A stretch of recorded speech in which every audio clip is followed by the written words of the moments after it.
মুভির শুরুতেই চতুর্থ বর্ষের এক মেডিকেল স্টুডেন্টকে দেখানো হয়। মেয়েটির নাম জিউন। সে মূলত পশু পাখির ডক্টর হওয়ার জন্য মেডিকেল কলেজে পড়াশোনা করছিল। জিউন আমাদেরকে বলে, মনে হয় আমার জন্মই হয়েছে সিঙ্গেল থাকার জন্য, কারণ আমি সহজে কারোর সাথে মিশতে পারি না। খুবই ভীতু স্বভাবের সাধারণ একটি মেয়ে। আমার হোস্টেলের রুমমেটদের সাথেও আমার ভালো সম্পর্ক নেই, তারা আমাকে কোনো অ্যাটেনশন দেয় না। জিয়া নামের এই মেয়েটা আমার জিনিসগুলো না বলেই ব্যবহার করে, আর সারাদিন শুধু বয়ফ্রেন্ডের সাথে ফোনে কথা বলে। আর ড্যানি নামের এই মেয়েটা আমার খাবারগুলো না বলেই খেয়ে ফেলে। এবং মিন হচ্ছে খুবই মডার্ন টাইপের মেয়ে। সে সোশ্যাল মিডিয়া নিয়ে সারাক্ষণ পড়ে থাকে। তবে কলেজের লাইব্রেরির দায়িত্বে থাকা মিস চুইয়ের সাথে আমার ভালো সম্পর্ক তৈরি হয়েছে। এর কারণ আমি বেশিরভাগ সময় এই লাইব্রেরিতে বসেই কাটিয়ে দেই। আসলে পড়াশোনার পাশাপাশি আমার একটা সিক্রেট গল্প আছে, যেটা আমি কারোর সাথে শেয়ার করিনি। এরপরের দৃশ্যে দেখা যায় জিউনকে প্র্যাকটিক্যাল ক্লাসে সার্জারি করতে দেওয়া হয়, তাই ভয়ে তার হাত পা কাঁপতে শুরু করে। এতে টিচার তাকে বকাঝকা করলে সে কান্না করে দেয়। এরপর সে আমাদেরকে তার সিক্রেট গল্পটা বলতে শুরু করে। প্রথম দিন কলেজে আসার পর সে একটা ছেলেকে দেখে মুগ্ধ হয়ে গিয়েছিল। সেই ছেলেটার নাম হচ্ছে গো। সে কৃষি বিজ্ঞান নিয়ে পড়াশোনা করছে। প্রথম দেখাতেই জিউন তাকে পছন্দ করে ফেলে, কারণ গো ছিল খুবই মায়াবী আর পশু পাখি প্রকৃতি এগুলোর প্রতি সে ছিল অনেক বেশি যত্নশীল। কিন্তু জিউন তাকে ভালোবাসার কথা সাহস করে বলতে পারে না, তাই সেদিন থেকেই সে একটা করে লাভ লেটার লিখে যাচ্ছে, কিন্তু এগুলো গোয়ের কাছে পাঠায় না, নিজের কাছেই যত্ন করে রেখে দেয়। লাইব্রেরির জানালা দিয়ে গোয়ের হোস্টেলের রুমটা দেখা যেত। এই কারণেই জিউন ঘন্টার পর ঘন্টা সে লাইব্রেরিতে গিয়ে বসে থাকে আর দূর থেকে অবাক দৃষ্টিতে গোয়ের দিকে তাকিয়ে থাকতো। একদিন জিউন ক্লাসে যাওয়ার সময় কলেজের বাগানে হোঁচট খেয়ে পড়ে যায়। ঠিক তখনই গো এসে তাকে ধরে ফেলে এবং তার হাতে থাকা আপেলে কামড় বসিয়ে দেয়, কারণ সে আপেল খুবই পছন্দ করত।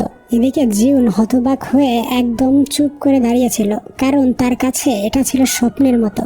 তারপর গো সেখানের আপেল গাছে উঠে পড়ে আর বলে 40 বছর আগে এই গাছটা তাইওয়ানের তাইপাই শহর থেকে আনা হয়েছিল, আর এটা এনেছিল এই কলেজের এক মহিলা টিচার।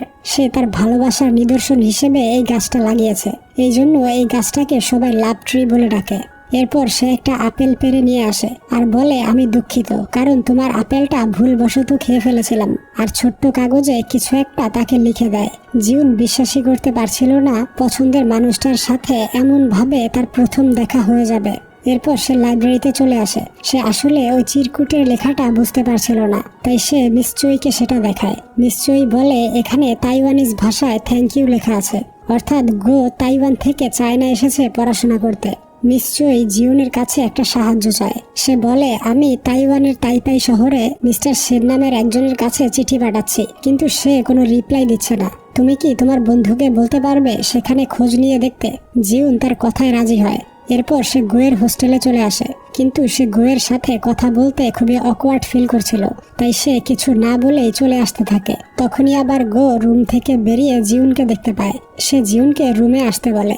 এরপর জিউন মিস চুইয়ের কথাটা তাকে জানায়, যা শুনে গো তাকে সাহায্য করতে রাজি হয়। এরপর জিউন কোনো কথা না বলে দৌড়ে সেখান থেকে বেরিয়ে আসে, কারণ সে গোয়ের সামনে দাঁড়িয়ে থাকতে লজ্জা পাচ্ছিল। রাতের বেলা সে এই দিনটার কথা একটা চিঠিতে লিখে রাখে। তার কাছে আজকের দিনটা ছিল সব থেকে সেরা। কিছুক্ষণ পরেই তার রুমমেট মিন মাতাল অবস্থায় হোস্টেলে ফিরে আসে। আজকে সে তার বয়ফ্রেন্ডের সাথে ব্রেকআপ করেছে, তাই সে অনেক বেশি দুঃখী। তবে সে এটাও বলে, আমি নতুন আর একটা ছেলের সাথে ডেটিং শুরু করব। এই শুনে জিউন তাকে সান্ত্বনা দেয়। এর পরের দিন সকালবেলা জিউন ঘুম থেকে উঠে দেখতে পায় গত রাতের লেখা চিঠিটা টেবিলে নেই।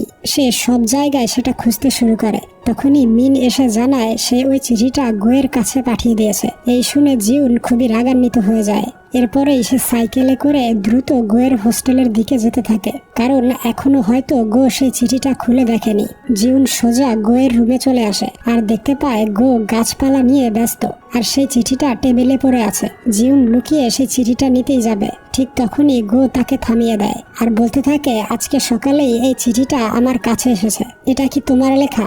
জিউন উত্তরে বলে, এই চিঠিটা ভুলে এখানে চলে এসেছে, দয়া করে ফেরত দিয়ে দাও। এই বলে সে চিঠিটা কেড়ে নিতে যায়। কিন্তু গো কিছুতেই সেটা দিতে চাইছিল না।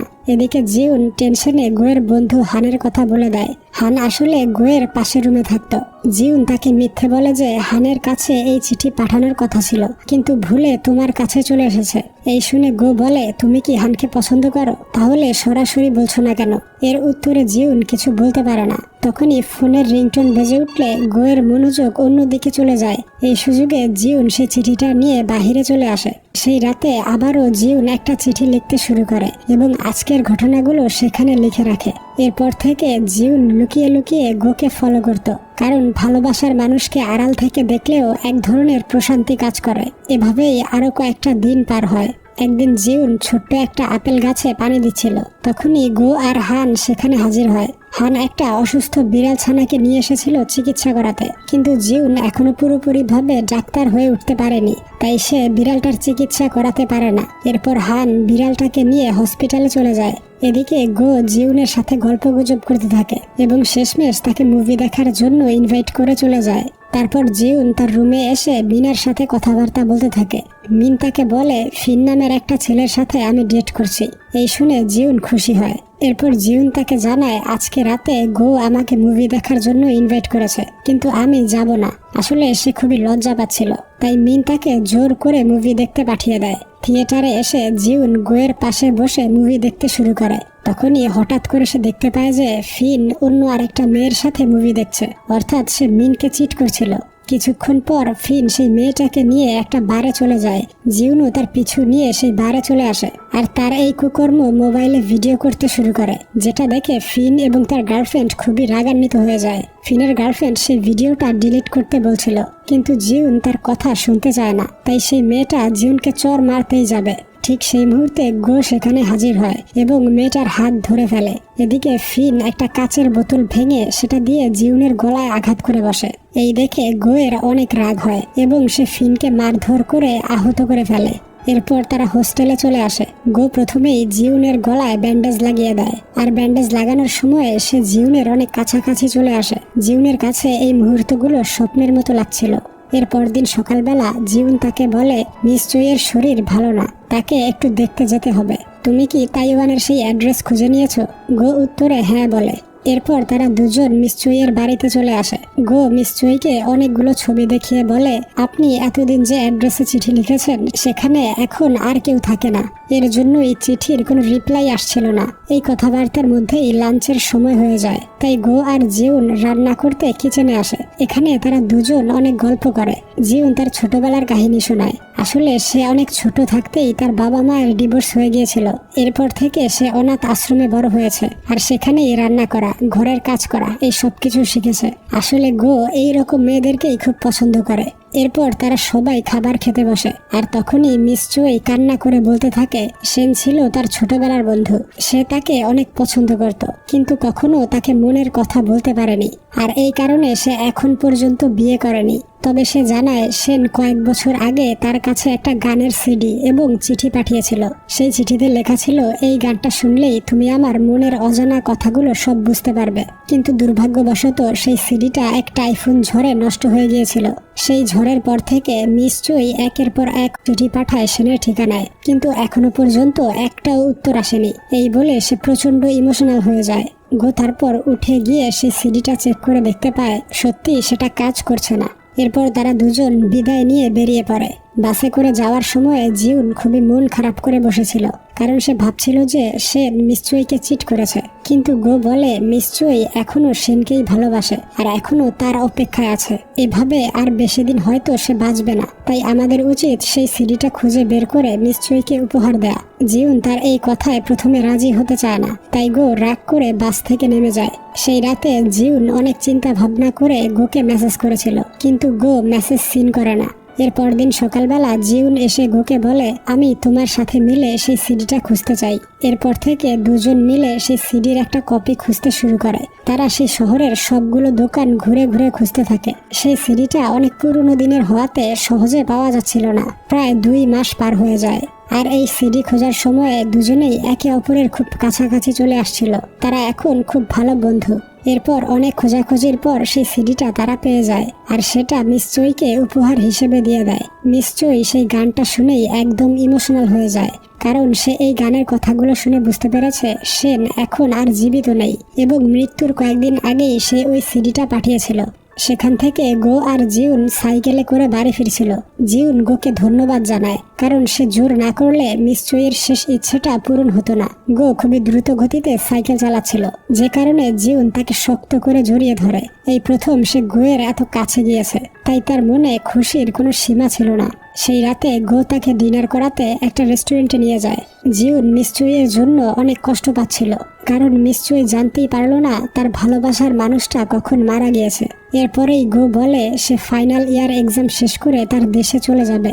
এই শুনে জিউন তাকে বোঝাতে থাকে এই শহরেও অনেক ভালো চাকরির সুযোগ আছে, তাই সে যেন এখানেই থেকে যায়।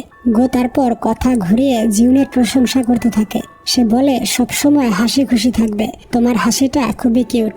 এই শুনে জিউন একটু লজ্জা পায়। এরপর দিন হান আসে জিউনের সাথে কথা বলতে। আসলে গো নিজেই তাদের দুজনের মিটিং ফিক্স করেছে, যাতে জিউন তাকে প্রপোজ করতে পারে। কিন্তু সে কিছু বলার আগেই হান বলে, আমি অন্য আরেকজনকে পছন্দ করি, তাই আমার পেছনে সময় নষ্ট করো না। এই কথা শুনে জিউন মনে মনে খুবই আনন্দিত হয়, আর এরপর সে হানকে সবকিছু জানিয়ে দেয়। সে বলে আমি তোমাকে নয়, বরং গোকে পছন্দ করি। এরপর সে গোয়ের সাথে দেখা করে আর বলে তোমার বন্ধু হান অন্য আরেকজনকে পছন্দ করে, তাই এই চ্যাপ্টার এখানেই শেষ। এর কিছুক্ষণ পরেই বৃষ্টি শুরু হয়ে যায়। গো আর জিউন একটা গাছের নিচে আশ্রয় নেয়। জিউন বলে আমার এক্সাম চলে এসেছে, অথচ আমি এখনো সামান্য অপারেশনও করতে পারি না। গো তাকে সাহায্য করবে বলে জানায়। এরপর একটা ব্লেজার দুজনে মাথায় দিয়ে হোস্টেলের দিকে যেতে থাকে, আর এই সুন্দর মুহূর্তটা জিউন খুবই এনজয় করছিল। রাতের বেলা জিউন একটা চাকরির লিংক গোয়ের কাছে পাঠিয়ে দেয়, যাতে সে এখানেই থাকতে পারে। এরপর দিন জিউনকে সাহায্য করতে অপারেশন থিয়েটারে গো হাজির হয়ে যায় এবং প্রথমবারের মতো জিউন তার অপারেশন সাকসেস করতে পারে। এভাবেই তারা একে অপরের কাজে সাহায্য করছিল। একদিন সব বন্ধুরা মিলে অ্যামিউজমেন্ট পার্কে ঘুরতে যাওয়ার প্ল্যান করে, আর জিউন খুবই সুন্দর ড্রেস পরে চলে আসে। গো তার থেকে চোখ সরাতেই পারছিল না। এরপর তারা পার্কে ঢুকে অনেক এনজয় করতে থাকে। গো মুখ ফুটে বলেই দেয় যে তাকে আজ অনেক বেশি সুন্দর লাগছে। এটা শুনে জিউন লজ্জায় একদম চুপ করেছিল। তখনই আবার একটা গাড়ি এসে তাদের দুজনের গাড়িতে ধাক্কা দেয়। এর ফলে গোয়ের মাথায় প্রচন্ড ব্যথা শুরু হয়। পার্কে এনজয় করা শেষ হলে বাকি সবাই গাড়িতে করে চলে যায়, যাতে গো আর জিউন একা সময় কাটানোর সুযোগ পায়। এরপর গো জিউনকে একটা বাগানে নিয়ে আসে। সেখানে অগণিত জোনাকি দেখে জিউনের মন ভরে যায়। গো সেই বাগানের মাঝখানে খুবই সুন্দর একটা ঘর বানিয়ে রেখেছিল। চারদিকে গাছপালা, সুন্দর লাইটিং আর ফার্নিচার, সব মিলিয়ে এই ঘরটা অসাধারণ ছিল। জিউন পুরো ঘরটা ঘুরে দেখতে থাকে। সেখানে চিঠি রাখার একটা পোস্ট বক্স ছিল। এই বিষয়ে জিজ্ঞেস করলে গো বলে এই ঘরটা আমি সিক্রেটলি বানিয়েছি, এই পোস্ট বক্সটা এখানেই ছিল, তাই আর সরাইনি, ভবিষ্যতে কাজে লাগতে পারে। এরপর তারা অনেক গল্পগুজব করে। এক পর্যায়ে জিউন অনেক সাহস করে সিদ্ধান্ত নেয় আজকে সে তার মনের কথাগুলো বলে ফেলবে। সে একটা চেয়ারের উপর দাঁড়িয়ে যায়। এরপর একটা চিঠি বের করে পড়তে শুরু করে। সে বলে তোমাকে প্রথম দেখার পর মনের অজান্তেই পছন্দ করে ফেলেছি। শুধু তোমাকে দেখার জন্য ভর্তি ফর্ম থেকে একটা ছবিও চুরি করেছিলাম। আবার লুকিয়ে লুকিয়ে তোমাদের ডিপার্টমেন্টে ক্লাস করেছি। এছাড়া সবার আগে লাইব্রেরিতে গিয়ে বসে থাকতাম, যাতে অন্য কেউ সেখানে বসতে না পারে। এভাবে আরো কতবার যে তোমাকে দেখেছি এর কোনো হিসেব নেই। আর এর মধ্যেই আমি একটা শান্তি খুঁজে পাই। সব সময় ভাবতাম যে কখন আমার মনের কথাগুলো তোমাকে বলতে পারবো। তুমি আমার জীবনে আসার পর থেকেই সবকিছু পাল্টে গিয়েছে। আমার জীবনটা সুন্দর হয়েছে। তোমাকে ধন্যবাদ আমার জীবনটাকে এত সুন্দর করার জন্য। এসব বলে জিউন তাকে প্রপোজ করতেই যাবে। ঠিক এর আগেই গো দাঁড়িয়ে বলতে থাকে তুমি খুব ভালো একজন রাইটার। আমরা যেহেতু ভালো বন্ধু, তাই ধন্যবাদ দেওয়ার দরকার নেই। একে অপরকে সাহায্য করব, এটাই তো স্বাভাবিক। সে এটাও বলে ফাইনাল এক্সাম শেষ করে সে তাইওয়ান চলে যাবে। এসব শুনে জিউন অনেক বেশি কষ্ট পায়, কারণ সে ভেবেছিল যে গো তাকে ভালোবাসে আর তার প্রপোজাল সে গ্রহণ করবে। এখানেই তাদের শেষ কথাবার্তা হয়। ফাইনাল এক্সামের আর মাত্র 9 দিন বাকি আছে, কিন্তু জিউন পড়াশোনায় মন বসাতে পারছিল না। একদিন সে রাস্তা দিয়ে হেঁটে যাওয়ার সময় বৃষ্টি চলে আসে, তাই সে ওই গাছটার নিচে আশ্রয় নেয়। কিন্তু আজকে তার পাশে গো নেই। এই কথা মনে করে সে বৃষ্টিতে ভিজেই চলতে থাকে। এরপর সে লাইব্রেরির সামনে এসে ওই চিঠির বাক্সটা নিয়ে বসে থাকে। নিশ্চয়ই তার কাছে আসে এবং তাকে সান্ত্বনা দেয়। জিউন তার কোলে মাথা রেখে অঝরে কান্না শুরু করে। কিছুদিন পর তাদের গ্রাজুয়েশন কমপ্লিট হয়ে যায়। সবাই ফেয়ারওয়েল পার্টিতে অনেক এনজয় করছিল। আজকের পর যে যার মতো নিজ নিজ লক্ষ্যের দিকে এগিয়ে যাবে। জিউন শেষবারের মতো লাইব্রেরির সেই জানালার সামনে আসে আর অপলক দৃষ্টিতে সেই দিকে তাকিয়ে থাকে, কারণ আজকের পর এই জায়গাটায় সে আর কখনোই আসতে পারবে না। গ্রাজুয়েশন সার্টিফিকেট হাতে পেয়ে সবাই আনন্দ করছিল, একমাত্র জিউনের মনে কোনো আনন্দ ছিল না, কারণ আজকে তার গ্রাজুয়েশন শেষ হওয়ার পাশাপাশি তার ভালোবাসার গল্পটাও শেষ হয়ে গেল। জিউন মন খারাপ করে চলে আসার সময় দেখতে পায় গোয়ের একটা পোস্টার লাগিয়ে রাখা হয়েছে। গো একটা নতুন প্রজেক্ট সাকসেসফুল ভাবে কমপ্লিট করতে পারায় তাকে সম্মান জানানো হয়েছিল, আর গো সেই প্রজেক্টের জন্য জিউনকেও ক্রেডিট দিয়েছিল। এই দেখে জিউন দ্রুত সাইকেল চালিয়ে গোয়ের হোস্টেলে চলে আসে এবং গোকে খুঁজতে থাকে। হান তাকে জানায় গো একটু আগেই তাইওয়ানের উদ্দেশ্যে এয়ারপোর্টে চলে গিয়েছে। সে আরো বলে এখনো ফ্লাইট ছাড়েনি, তুমি চাইলে শেষবারের মতো দেখা করতে পারো। এটা শুনেই জিউন দ্রুত এয়ারপোর্টে চলে আসে আর পেছন থেকে জোরে ডাক দিয়ে গোকে থামিয়ে দেয়। এরপর জিউন চিৎকার করে বলতে থাকে, আমি তোমাকে অনেক বেশি ভালোবাসি। তুমি আমাকে পছন্দ না করলেও আমি সারা জীবন তোমাকেই ভালোবেসে যাব, আর আমি চাইবো যে তোমার জীবনে এমন একটা মেয়ে আসুক যে আমার মতোই তোমাকে ভালোবাসবে। এই কথাগুলো শুনে গোয়ের চোখে পানি চলে আসে, কিন্তু সে কিছু না বলেই তাইওয়ান চলে যায়।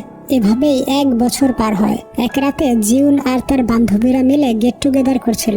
মিন এখন নতুন একজন ছেলেকে ডেট করছে এবং তাকেই সে সত্যিকারের ভালোবাসে। জিয়া নামের সেই মেয়েটা এখন পুলিশের চাকরি করে, আর ড্যানিও এখন আগের থেকে অনেক পরিবর্তন হয়েছে। জিউনও বর্তমানে তার কর্মজীবন নিয়ে ব্যস্ত। সে অ্যানিমেল ওয়েলফেয়ারের হেড হিসেবে দায়িত্ব পালন করে। সবাই এতদিন পর একসাথে মিলিত হয়ে খুব আনন্দ করছিল। এরপর যে যার বাড়িতে চলে যায়। এদিকে জিউন মন খারাপ করে বাড়ির দিকে ফিরছিল। আসলে তার আপন বলতে এখন আর কেউ নেই, কারণ মিস চুই কয়েক মাস আগেই মৃত্যুবরণ করেছে। রাস্তা দিয়ে হেঁটে যাওয়ার সময় হঠাৎ করেই তার সামনে একটা জোনাকি চলে আসে, আর এইটা দেখে সেই সিক্রেট ঘরটার কথা মনে পড়ে। এরপর সে গোয়ের তৈরি করা ওই ঘরটায় চলে আসে। সবকিছু প্রায় আগের মতোই আছে, তবে কিছু গাছ অযত্নে নষ্ট হয়ে গিয়েছে। তখনই তার চোখ যায় সেই পোস্ট বক্সের দিকে, আর কৌতূহল বশত সেটা খুলে দেখতে পায় সেখানে একটা চিঠি রাখা আছে। চিঠিটা গোয়ের লেখা। সে দ্রুত সেটা খুলে পড়তে শুরু করে। সেখানে লেখা ছিল, আমি তাইওয়ানের একটা হোটেলে বসে এই চিঠিটা লিখেছি। মিস্টার সেন মৃত্যুর আগে এখানেই ছিল। এই হোটেলের মালিক সেনের বন্ধু। তার সাহায্য নিয়ে সেনের রেখে যাওয়া একটা বক্স মিস চুইয়ের কাছে পৌঁছে দিয়েছিলাম। সেই বক্সের মধ্যে অনেকগুলো চিঠি ছিল, যেগুলো সেন মিস চুইয়ের জন্য লিখে গিয়েছে। তা দেখে আমি খুব জেলাস হয়েছিলাম তোমার প্রতি, কারণ মোবাইল ফোন আর টেক্সট মেসেজিং এর এই যুগে এত ব্যস্ততার মাঝেও তোমরা এত চিঠি কিভাবে লেখো। আসলে তোমাদের ভালোবাসা অনন্তহীন। হয়তো পৃথিবী আরো বদলে যাবে আর তুমিও আরো ব্যস্ত হয়ে পড়বে। খুব জানতে ইচ্ছে হয়, তখনও কি তোমার ভালোবাসার চিহ্নগুলো খুঁজে বেড়াবে, নাকি আমাকে স্বার্থপরের ট্যাগ লাগিয়ে দূরে সরিয়ে রাখবে। ওই দিন তুমি যখন চিৎকার করে তোমার ভালোবাসার কথা বলেছিলে, সেদিন আমার ইচ্ছে করছিল দৌড়ে গিয়ে তোমাকে জড়িয়ে ধরি, কিন্তু জড়িয়ে ধরে তোমার আক্ষেপগুলো দীর্ঘ করতে চাইনি। আমিও তোমাকে সেদিন দেখেই পছন্দ করে ফেলেছিলাম, যেদিন আমাদের প্রথম দেখা হয়েছিল। এরপর থেকে এক পলক দেখার জন্য কত চেষ্টাই না করেছি। এক মুহূর্তের জন্য তোমাকে দেখলেও মুগ্ধ হয়ে যেতাম। আসলে আমাকে দেখার জন্য তুমি আমার ক্লাসে চলে আসতে, আর আমি উল্টো তোমার ক্লাসে গিয়ে বসে থাকতাম। এরপর যেদিন তুমি হোঁচট খেয়ে পড়ে যাচ্ছিলে, সেদিন আর নিজেকে কন্ট্রোল করতে পারলাম না, তোমার সামনে চলে গেলাম। ওই দিন আমি অনেক বেশি নার্ভাস হয়ে গিয়েছিলাম। এরপর সবকিছু ধীরে ধীরে ঠিকভাবেই এগিয়ে যাচ্ছিল, কিন্তু একদিন গো চেক আপ করে জানতে পারে তার ব্রেইন টিউমার হয়েছে। ডক্টর বলেছিল তার হাতে আর বেশি সময় নেই। এই শুনে গোয়ের মাথায় আকাশ ভেঙে পড়েছিল। এত সুন্দর একটা জীবন এভাবে শেষ হয়ে যাবে। সে জিউনকে এই দুঃখের খবরটা জানিয়ে কষ্ট দিতে চায়নি। এই কারণেই সে কিছু না বলে তাইওয়ান চলে গিয়েছিল।